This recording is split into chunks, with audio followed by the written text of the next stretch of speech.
Hello, and thank you all for joining us today for Life Lessons Navigating Career Transitions. My name is Gabe Pickett. I'm a 2018 STHM grad and a member of the education community of the MAC. One thing we came to realize in life is that career transitions are never easy.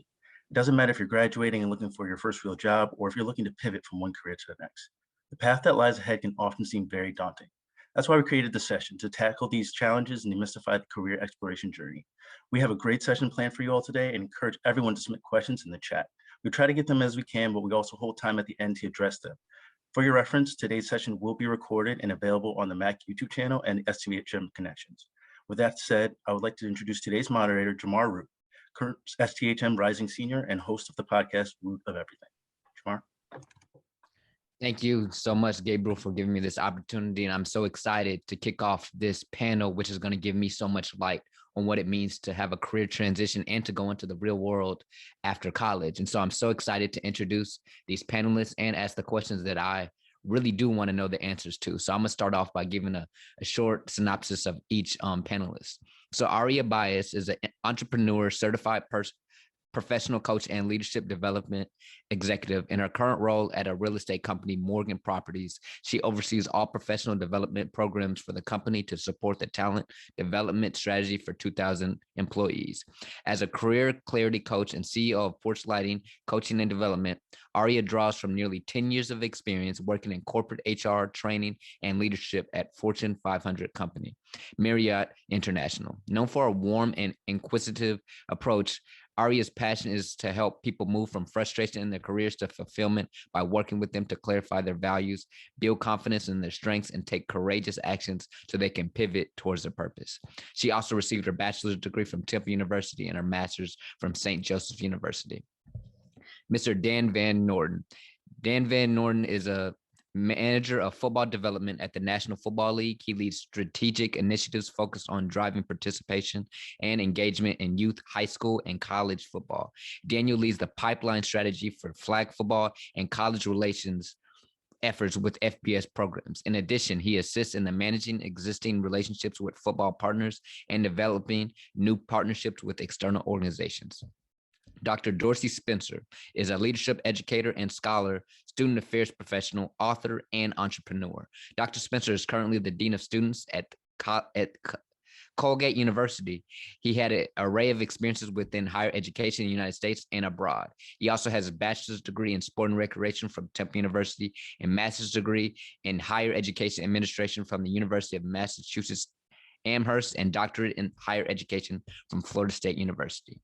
Jasmine Gordon. Jasmine is the co-CEO of OmniFan, a loyalty rewards entertainment platform for sports fans. Jasmine and her sister founded OmniFan in 2016. The main goal of OmniFan is to provide a space where sports fans can interact with each other and enjoy exclusive fan experiences while rewarded for supporting their favorite teams. The Omni app, which will be available for early release in the summer, allows fans to compete for top bragging rights and takes fans on a journey where they're able to receive rewards by reaching fan milestones. So now that we've gotten a little synopsis of all of the panelists here, I'm excited to start asking questions. And I'm going to start by just kind of pivoting or giving the question to one panelist first, and then letting the rest of the panels kind of get a grasp for giving the answers for each one. So Jasmine, I'm going to start with you since you were the last one I gave a synopsis for. I'm going to ask, how do you know when it's time to go? That could be maybe switching from school in a bachelor's degree to a graduate's program, or you're in a current job and you want to say, okay, maybe this isn't the thing for me anymore. It's time to make a shift. When do you know it's time to go? Any way you want to take it, you can take it. Well, thank you for that wonderful intro, Jamar.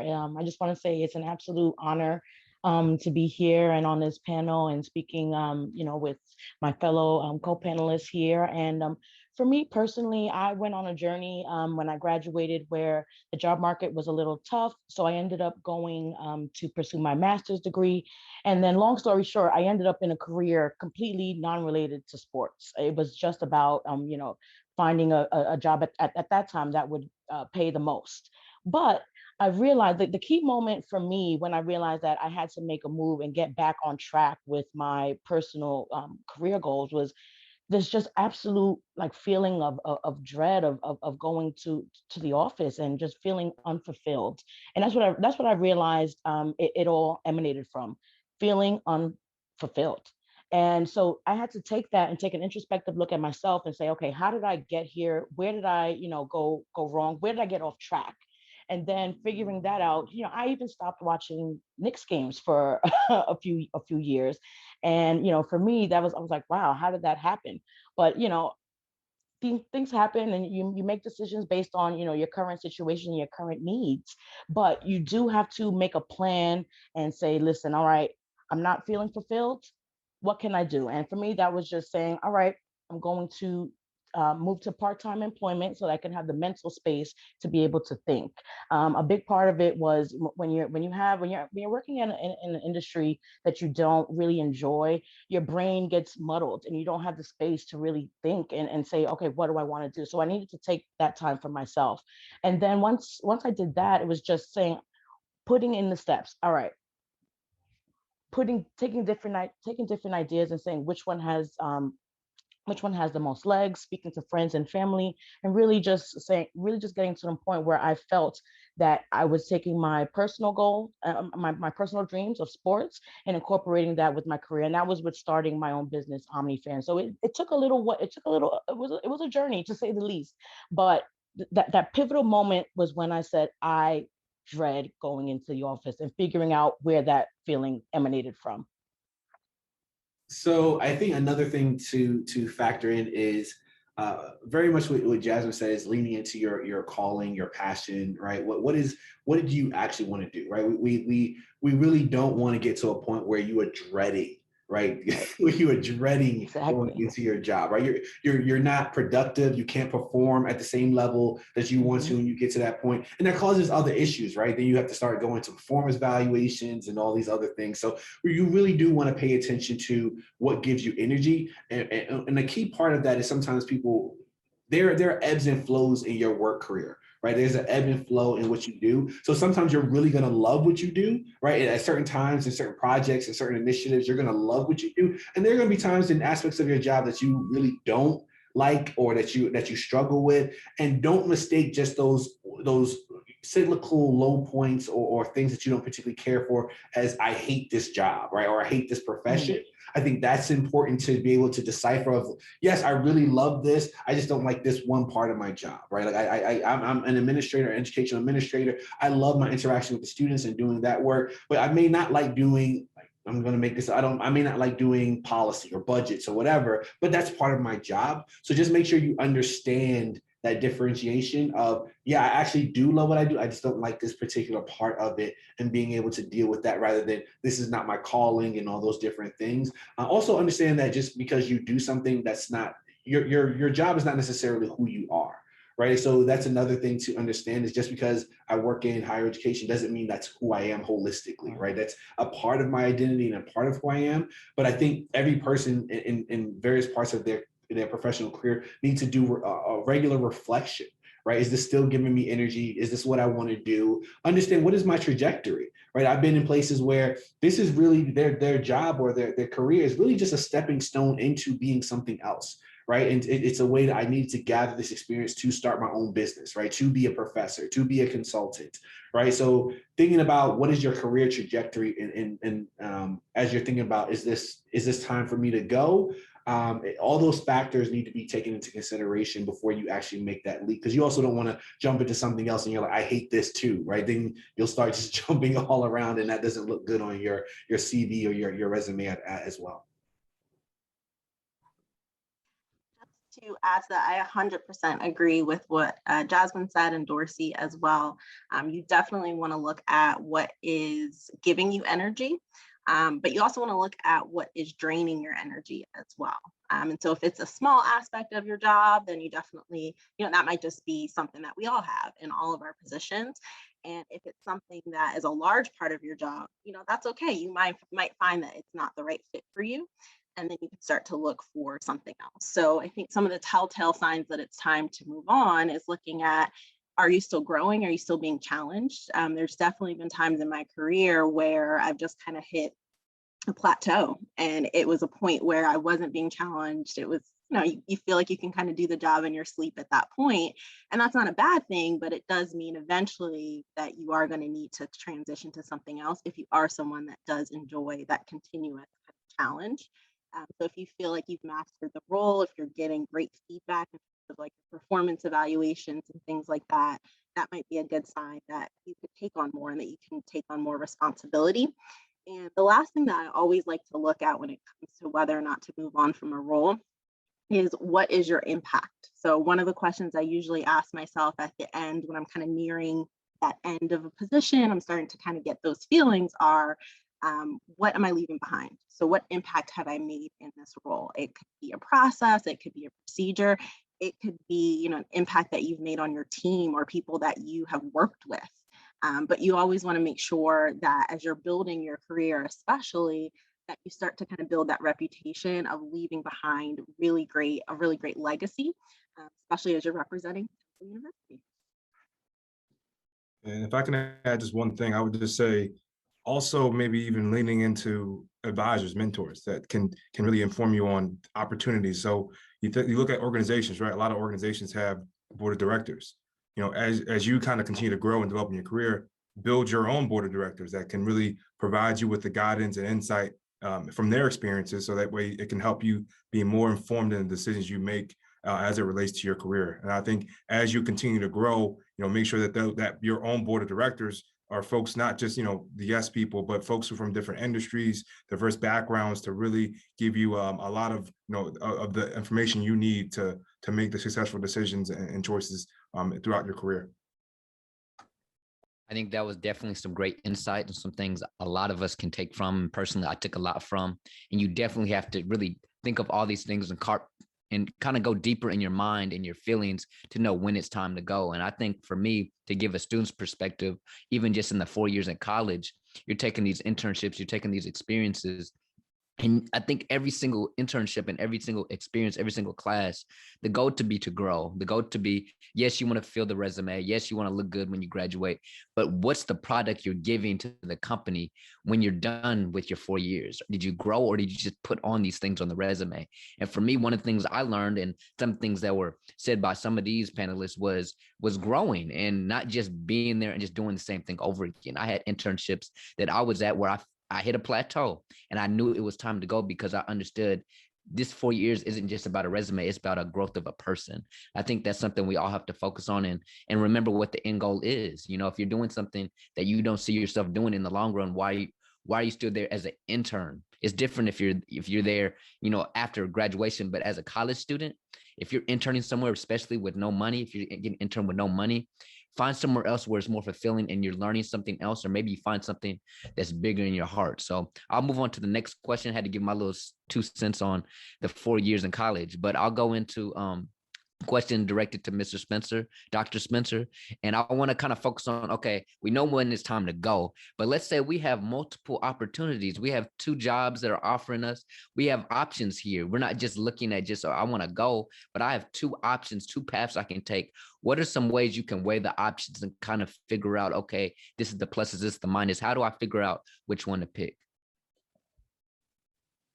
That's a great question. I think one of the key things that everyone should do when they have multiple options are doing a SWOT analysis, right? To say, what are the strengths, weaknesses, opportunities, and threats of these opportunities, right? What do I gain out of these opportunities? What do I lose from these opportunities, right? There's generally trade-offs, right, for these opportunities, right? Thinking at it from holistically, right? So not just in the sense of this silo of me and my profession, but what does that mean for my family? Right? Because for myself personally, I've moved all over the world, right, to pursue my career objectives and goals, right? So, but some people that may not be realistic, right? So that I may not be able to move anywhere, anytime, depending on where I am in my life cycle, right?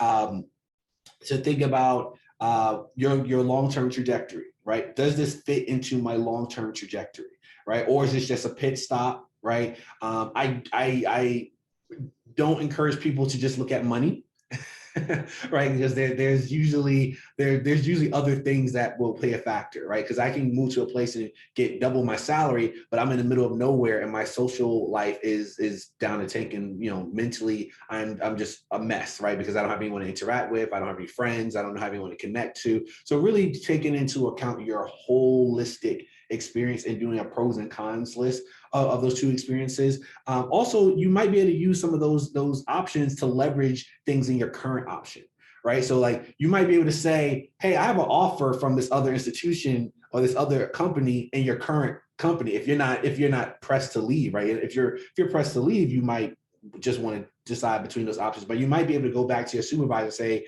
hey, such and such has offered me this, right? I'm a valuable asset to this organization or this company. What can you do? Right? Can you match this? Can you do these other things? Right? I think looking beyond the salary, because one offer might have a lower salary, but what are the perks of that job? Right? So for instance, when I was an expatriate, when I worked abroad, my job was a decent salary, right? But I also had a house, I had a car, I had a driver, right? We had a cook, right? All those things came along with the perks of being an expatriate in that country. So the salary wasn't as pressing to me, right? Because I wasn't paying for some of these other aspects of the role that I would typically have to pay if I had moved to another part of the world or whatever. So thinking about those things, right? Is there tuition remission, right? Are there bonuses, right? Are there housing allowances, right? Or what are the other aspects? Do you have good health insurance? Right, because that might be a thing for people. Do you have good retirement? Right, when it comes to like matching your 401k or your IRA, what are the benefits there? Because some places that's actually a really big benefit depending on where you are in your life, right? If you're trying to build the stack for when you retire, that might be a big deal for you. So I think when you're looking at offers, right, look at everything, not just the money, because the money will fool you in some cases, and you're thinking, yeah, I make $20,000-$30,000 more, but you're miserable for whatever reason, right? So look at it holistically, looking at, am I actually building upon my skill set, right? One of the things that one of my old mentors used to help me with is looking at the job you want. Right. So if you're in your current position, what is the next job up, or even the job beyond that? And what are the skills or what are the qualifications that you need to get there that you are missing, right? And does this next position actually provide you with the skills that you need to get to that next position, right? Because if it doesn't, it may not be worth it, right? Unless you're, like I said, unless you're really just trying to get out of that company or organization, it may not be worth it to take that opportunity just because you make more money.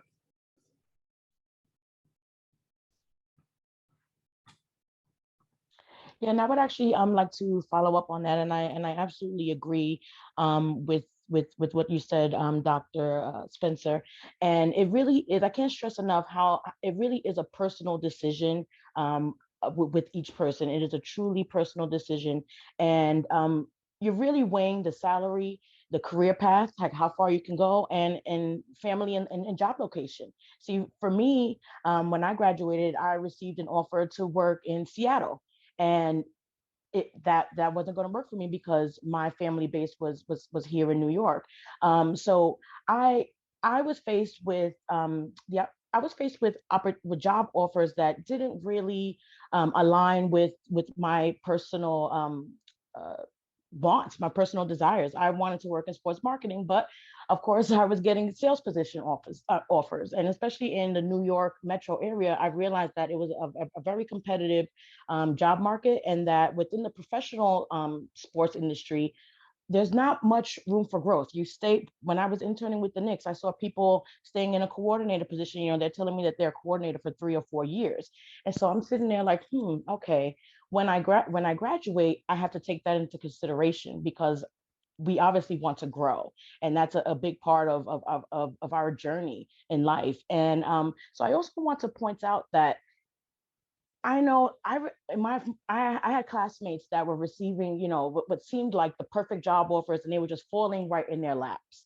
It's perfectly fine and okay if you don't have any offers, or you don't have the right offers coming your way. Don't get nervous. It's perfectly normal. And I wish back then somebody would have drilled that into me a little bit more, because you feel the pressure of everybody else around you seemingly making further moves. But if you just have to take a second to realize you're on your own personal journey, and that's okay. It's okay to take time and weigh out your options.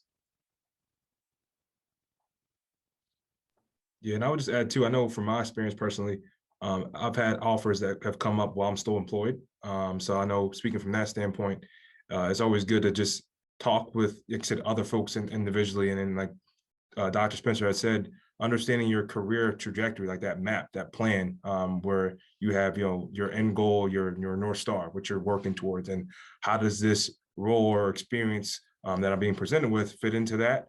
So I think that's important. Just even if you're currently, an opportunity and something comes along the way, it's always good to kind of, map out the pros and cons and understand if this is really going to help you and allow you to take the next step to the next level in your career. So for me personally, like I said, it's definitely been challenging to get those opportunities, presented to you. But I think I've seen the benefit of also even staying put and experiencing more growth and development in my current role. I agree and second with everything that was said. Money is definitely not everything. So I think that's usually the thing that people gravitate towards or they think about first, and it is definitely important. But you also want to make sure that you're really clear about your values and about your goals. And so where do you see yourself in the next 3 to 5 years? And is this in that same trajectory, or is it kind of taking you off course? Especially if you are offered a lot of different offers, you want to be able to have some type of way to navigate what is best for you in terms of like your goals, your values. The one other thing I would add is just also looking at the organizational culture and asking questions about that. I know a lot of times when we're interviewing or we're looking for internships or we're looking for jobs after graduation, we're so nervous that we're really focused on making a good impression. And sometimes we can forget that we're also interviewing them. And so you're interviewing that culture to see if it aligns with your values, if it's a good fit for you. So feel free to ask questions about what the work-life balance looks like. Or if you're interviewing with the leader, ask about their leadership style, how they give feedback, and really think about whether or not that would be a good fit for you, because that really could come down to whether you pick one job over the other. One thing I kind of want to pinpoint that I got from this answer to this question was self-awareness. It's very hard to, make a decision or to say that you want something or to have a correct reaction to something if you don't first sit back and be self-aware with what you want or how you feel about certain things. I think a lot of us, we rush into these situations and we react without having any type of self-awareness before going into the situation. So when you have 2 jobs opportunities, if you don't be self-aware that you only want to live in a certain place, that Jasmine wanted to live in Brooklyn with her family, if she's not self-aware about that, she might take the job in Seattle and then realize she can't live without her family. And so I think it's just being self-aware, and it'll make it so much easier to then go into these rooms and make a decision. And I know it was kind of touched on a couple of times by each of the panelists, but I want to kind of dive into, talking about salary. And for me, I'm nervous about talking to a salary, especially when you're talking to somebody that could be your supervisor or your boss. We're told to be humble, but you have to be a little bit of self-confident or advocating to, kind of say, this is what I'm worth. And Mr. Norton, I want to kind of point out you first. How do you go about, advocating for yourself and telling your supervisor, telling the person you're being interviewed by, this is what I'm worth? Or how do you negotiate that? I don't even know how to word the question, because I don't even know how to do it in the first place. Yeah, I would say the way I would start the process is researching, especially that particular role that you're interviewing for. So let's say it's a marketing coordinator role, and the average salary is between 50 to 65,000, right? I think from there you have a good base of an understanding of what that base is. So let's say, for instance, company A is willing to only offer you $48,000. You say, okay, well, you know what? I know through my experiences here on my resume, right? That's where you can talk about what you've done, what you've built. It maybe if you've gone and achieved your master's degree, right? That's another leverage point in that negotiation that you can bring to the table and say, hey, you know what? I have experience here. I also have a master's degree. I also have an X, Y, and Z certification that can also be leverage. I know what the market is kind of, I know what the market rate is now for this role in this position. So I think a lot of the research can help you when you're kind of before you go into that conversation and those discussions around it. But those are just some tips I think that could be really influential as you're having those conversations and discussions with folks. And it can be uncomfortable, but I think you got to have, like you said, self-confidence, know your worth, know your value. You don't want them to put a number on that, because that number that you enter in, it's going to be harder for you to kind of continue to grow and get, an increase. And I know my panelists, co-panelists are nodding their heads. They know, like, you got to really be able to be strategic about knowing understanding your value, knowing your value, and understanding the different ways that you can leverage in negotiation, talking to your organizations.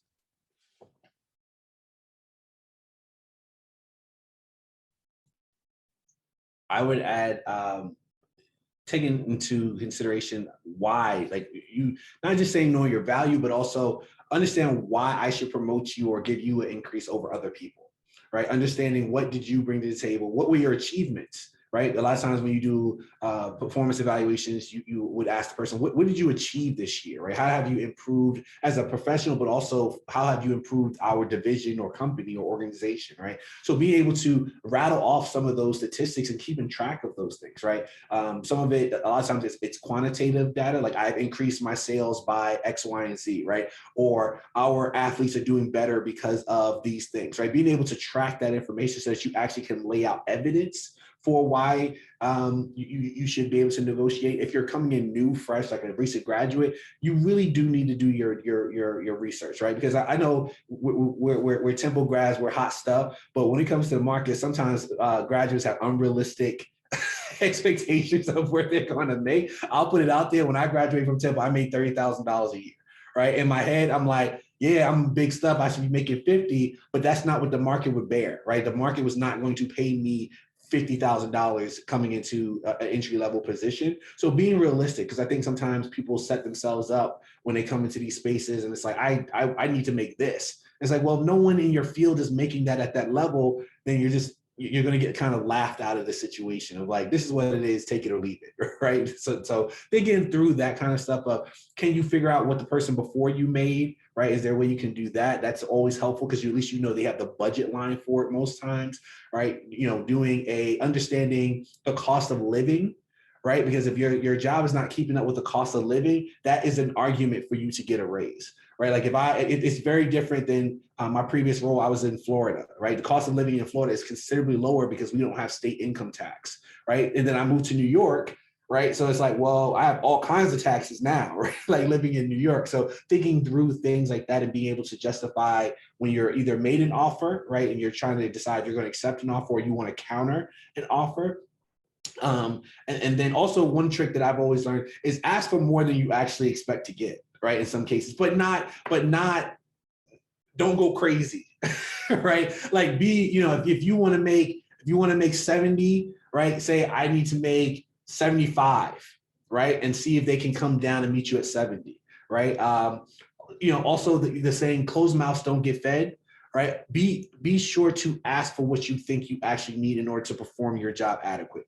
Right. So in every job that I've had, especially as I've moved up the ranks, I've had to do that. So when I worked in Nigeria, my job was just my job, right? It was just an offer. I had to ask for a car and a driver, but I was able to justify it, right? I wasn't from that country. I didn't know that area. So I needed someone to help me get around because my role required me to go to and meet with different people and vendors to set up what I need to do for my role. So I was able to justify that to my supervisor and said, okay, we typically don't do that for your position, but that makes sense. So we're going to add that onto your position. In different roles and depending on the level of your role, right? You have different leeway, right? Like if you're a C-suite person, there are definitely perks that you need to kind of learn.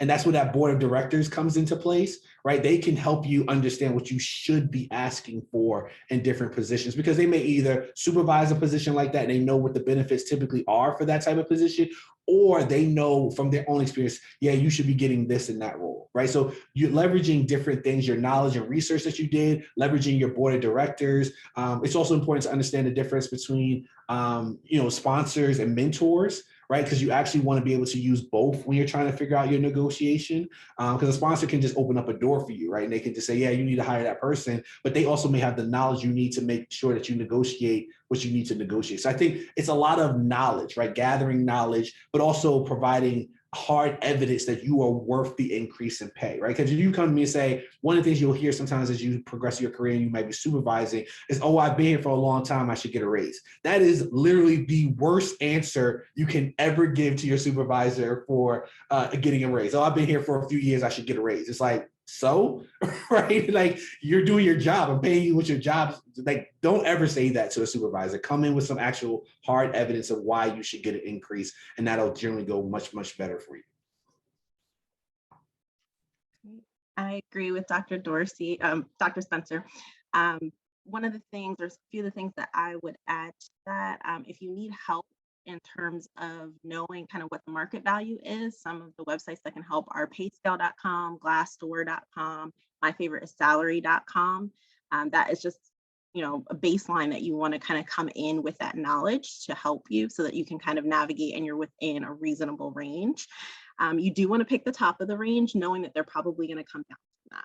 And so that gives you a little bit of wiggle room. So you have a number that you would love it if you got that. And then you have a number where, okay, this is good. It's kind of a middle of the road. And then you have a number where it's also, no less than this. And then if it's important enough to you that you're willing to also walk away and look for additional opportunities. One of the things that I've done that can help is giving specific numbers. So for example, instead of saying like 70,000, you could say 70,230. The reason that this works is usually they may assume that you've done a little bit more research if you're giving more specific numbers. It's just a very subtle trick that kind of helps to give some more credibility to the fact that you've done your homework on the position.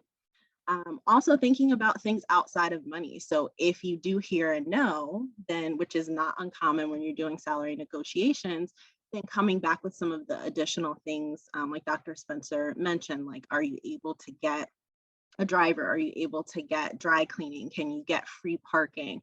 These aren't things that are necessarily you think of in a dollar amount, but they do cost and they add up and, kind of taking away from your salary. So thinking about how you could potentially negotiate some of those things or what would be really important to you.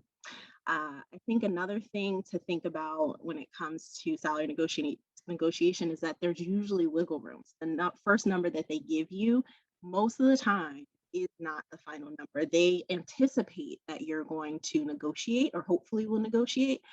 So come into that confidently. I've done it even in a pandemic. So that's one of the questions I get a lot is, well, it's a pandemic. Should I just take the first thing? And there definitely is still room for negotiation, even in the pandemic. I think one of the things that can help with that confidence is remembering if you've made it to the final round and you're even having the conversation about salary or about the position, they think you're the best person for the job. So that's already a great place to be. And then from there, it's just for you to kind of take on some of that salary negotiation. Another, I guess, error or thing that I see people do is mention personal needs. So I need more money because I have all of these student loans to pay back. And I get that, I've been there. But you don't want to give personal reasons, you do want to give those business reasons. So here's how the achievements that I've had that can help your company. And the last point that I'll make is finding out as you're going through the interview what their pain points are. So that when you come to that final negotiation, you're able to say, well, you're having a really hard time with marketing to millennials. And I have this experience, I've done this internship with that. I'm willing to bring that to this position. And then I would just need a salary of this. And I think it's worth this. And then at that point, you're really giving them the what's in it for them. And it kind of becomes an easier yes as well. And echoing off of what everybody else said, research is the number one name of the game. Research. No, especially when it's an initial interview, and you're not, and you're going in, and I know we all were in the situation where you're going through rounds of interviews, and you're like, and then you find out, oh, it's nowhere near where you wanted the salary to be, and you're like, wow, I wouldn't have gone through all this if I wouldn't have wasted my time, But even those opportunities, take those opportunities and learn from them. And speaking about salary during an initial interview, it's like a dance. You don't want to start it too early. You don't want to come off sounding as if as salary is the most important thing, but you do have to around the second or third interview, as long as you have a well-defined understanding of what the job responsibilities are, then you can introduce that into the conversation. And another thing to watch out for is when employers just try to sometimes just throw the salary out there too quickly and say, are you okay with that? You don't have to say yes. You can say, all right, well, I'm looking for a job that's going to give me a certain benefits and things like that. But you can pivot, and you don't have to feel the pressure to accept that salary right on the spot. You can say, I want to think about it, or, or ask questions if you don't fully understand, or if you don't fully understand all the responsibilities that you'll have to do in that position. Definitely think it's about balance with this conversation and all these things. And I definitely think all of us that are listening, and personally me, should be going back to this clip and watching it the day before our next interview. But I'm gonna go into one more question that I have prepared, then we'll go into Q&A. So I'll ask one last question, and I'm gonna go to Aria to go to the first question. So how do you properly pivot to a new job in terms of telling your prior boss? So I think we can always find the job or whatever. Went through that with the last questions, but you want to leave out on the note where I can still maintain this network of people that I got a great relationship with. I don't want to just come off bad. We've all heard of 2-week notice, but there are other things we can do to leave off on the right note. Yeah, absolutely. So you do always want to leave on a good note as much as you can, because it's a small world. It's a small industry as well. You'll be surprised how interconnected things are, and when you might still need those connections in the future. So giving proper notice is definitely the first step. You want to give at least the 2 weeks notice and kind of give it in writing.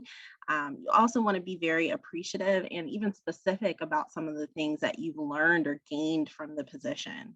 So what were those things that you gained from that, the leader specifically, or the position specifically, and how it's going to help you continue in your career and continue maintaining those relationships. Also making sure that everything is in order when you leave.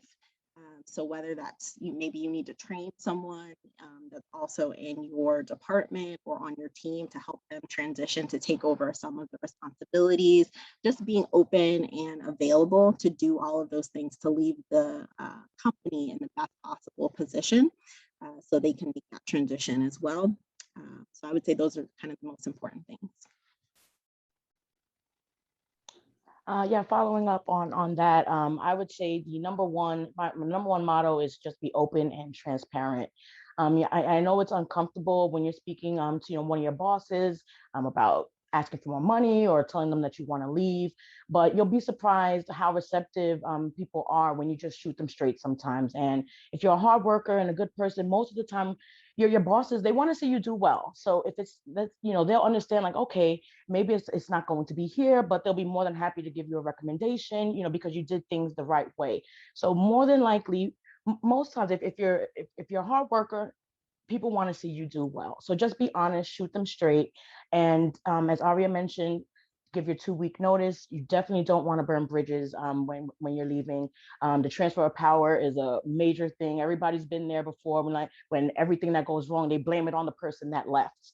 So you definitely just want to get all your ducks in a row, and so that you can go out on a good note. And it is a very small world. These contacts, you will come into contact with some of these people again, and you'll feel really, really great inside when you leave on a good note and you say, you know what, I can call on you on another day.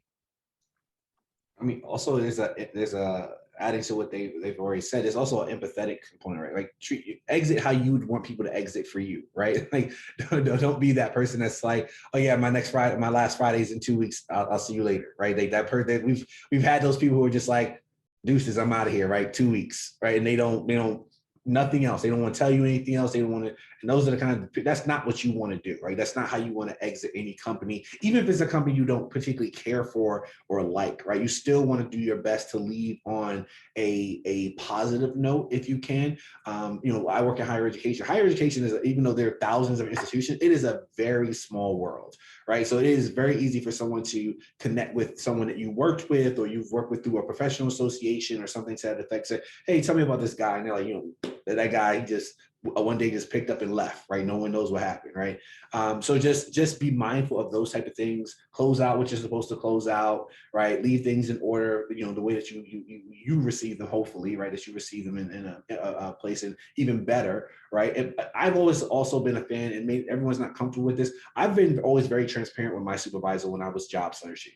Right. When I was searching for this position, my previous supervisor was very aware of the fact that I was looking at the time and that I was going through that process. I know that's not the case for everyone in different situations, but if you have that relationship with your supervisor, they should not be blindsided when you're leaving. Right. In some cases, I would like to at least be able to even counter an offer. right? If possible, right? If I have the resources to do that, if someone is coming in and you're like, oh, what are they offering you? Before you accept, I would prefer you come talk to me and see if I can match that, right? Are there opportunities that are forthcoming, right, that I can do much in the light that Daniel said? There might be an opportunity for you to stay here, and I can just expand your role in your salary, and you don't have to leave. You don't have to leave the company. But if you already have accepted, right, or you're moving too quick, there's nothing I can do to respond at that point if I'm not given the opportunity to respond. And I know that's it varies from your field and where you're at, but if I have the opportunity to respond, you're a good employee, more times than not, I'm going to try and at least go to my supervisor and say, hey, I really don't want to keep this person. Is there some way that we can make this work so I can come back to them and and make this work? And in some cases, it's just not possible, right? I just don't have the resources. It's just not the right timing or what have you. But at least I would appreciate, as a supervisor, the opportunity to try and keep you if I can. But again, that's around relationships, right? That's around just different dynamics in your role. But I think that's always a good role, a good opportunity when you can say, hey, the opportunity has come. This is what they offer me. Can you do anything with it? If they can't, they can. And you just, you figure out a good way on how to exit. Yeah. And one thing I would add too, and that's great, great advice and great insight that everybody's providing. I know I had one experience where it wasn't as a great of a transition, not on my behalf, but just more on the previous supervisor. And I would say just some insight on how to handle that. I actually was more proactive and decided to write a note, a thank you letter. Although I didn't have great experience with that supervisor and in that capacity, in that role, I still, like Dorsey said, wanted to treat others right the way I wanted to be treated. So I think that left a kind of a aha moment for that individual to receive that type of gratitude from me.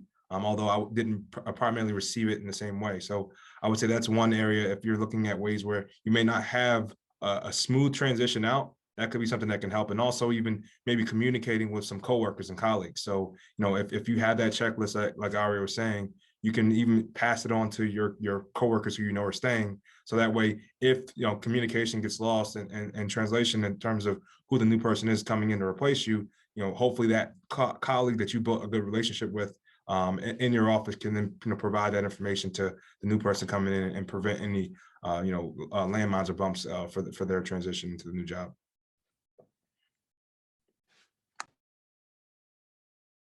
One more thing that I would like to add on to that is you definitely don't want your supervisor to hear that you're leaving from a coworker or somebody else. So if you do happen to speak to coworkers or anyone else, just make sure that you trust them and that they won't spill the beans. So you just have to be careful of who you speak with and just make sure that your supervisors hear it from you first. Definitely a lot of insight there. And we kind of want to transition this with the Q&A. So if anybody's in the comment section or any guest here wants to drop a question, feel free and I'll ask the question as soon as, time expires, as soon as we can get it to. So first question is kind of off kind of what we've been talking about. We've been kind of talking about jobs, but what about as an entrepreneur? I know we have a couple entrepreneurs here. How do you determine the value of your time? And does that change and evolve in this new realm? Anybody can go anytime. That's a really great question, and it's actually a hard one. It's a hard one to answer because, when you're an entrepreneur, you're basically taking losses more than you are in terms of financially in terms of your financial gains. So you really have to. For me, it's a balance of just happiness, fulfillment versus just that carnal need for money, and it's a very it's hard to determine that line, but you do have to take the time to say, all right, can I afford this entrepreneur to take on this business at the moment? And if you can't, then it's about putting things in place so that you can raise the funds and so that you can get the concept to a level where you can accurately compare your endeavor versus taking a regular job. To add to that, I think doing your research is good and helpful also if you kind of know what people in your industry are typically charging or what the average is. I work a full-time job and then also do my business as well. So thinking about like the value of your time. So whether or not, for me, I'm doing coaching, I also do training.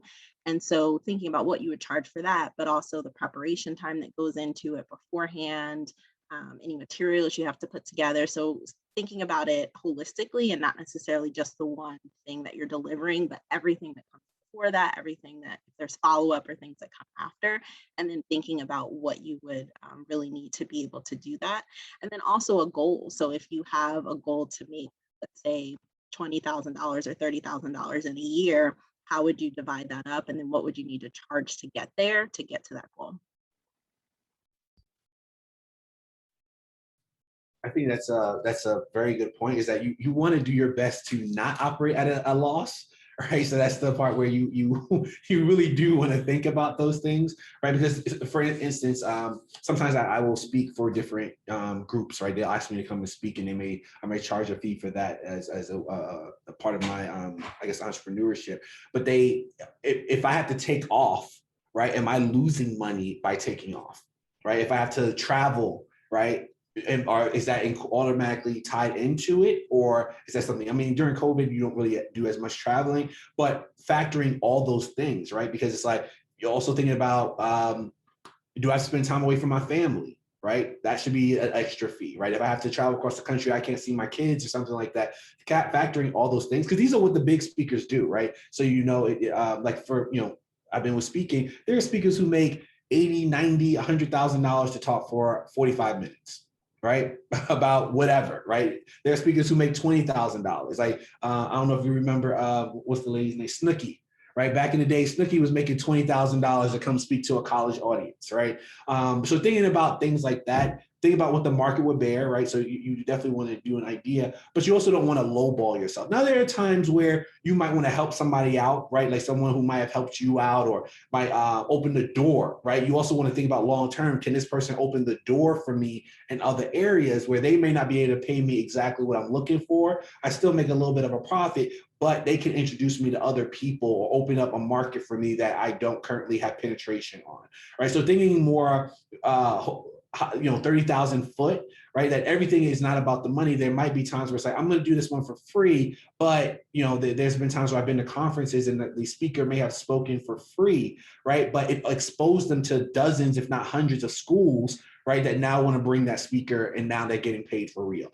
So thinking about that aspect of it as well. I think also thinking about how can you diversify your business, right? So like if I'm an author, right? So if I have my book, is there merchandising components that I want to add to my repertoire that I can get additional streams of income within that business, right? Or speaking in addition to that, right? Like I speak to schools and all those different things, and I may not charge for the speaking to the school, but the schools might buy a bulk of my books in order to balance that out, right? So thinking in that way as well, of how do you diversify your entrepreneurship within what you're trying to do if you're not getting exactly what you're doing. Of course, you want to somehow get to passive income if you can as an entrepreneur, where you don't have to, your quality of work is not always dependent on you actually physically having to work, right? Like that's another part that you kind of want to think about. So for my book is done, right? So it sells on Amazon whether I'm up or not. Right. So that's another aspect that you kind of want to think through in your various fields of what you're trying to be an entrepreneur in, is how can you make money while you're sleeping, as they say, right? In addition to the speaking engagements or the consulting or, providing a specific product or service, are there other opportunities for you to still generate revenue while you're not actually working? And go ahead, Aria. Going to add one thing, also thinking about trade-offs. So if I'm working, for example, with someone that has expertise in marketing and I have expertise in coaching, maybe, if they can't afford or they're not able to pay like the full rate, maybe I could do a trade-off where they do some marketing for me, I do some coaching for them. So thinking of things also outside of money sometimes can work as well. And me giving my perspective as a student, I think it's always something that everybody should be thinking of, especially in a time like right now, when there aren't as many opportunities out there for internships. There's always an opportunity to make your own opportunity. And I'll also say to anybody out there that's a college student, take yourself seriously in it. Just because you're a college student doesn't mean you can hold weight or have the skills that somebody out of college could have in whatever realm that is. And personally, it's really exciting, and it's really a great way to advocate for yourself. If you do go back into the, the workforce, you do something different like that, it shows you're a different thinker, you're an innovative thinker, to be able to, think outside the box and do something. So entrepreneurship, it's definitely has its challenges, but it also has its pluses. And I think it should be something we all think about from one point in time, because regardless if you have information or knowledge, there's somebody out there that'll pay for it.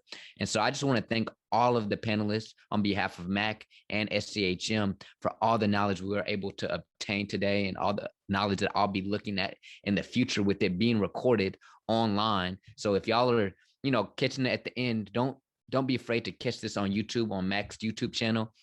And in the future, at any point you need this information, you want to know how to, negotiate your salary, you want to do any of the things I asked today, feel free to go back. And I want to thank everybody who was a guest from tuning in live. It means a lot. It's summer.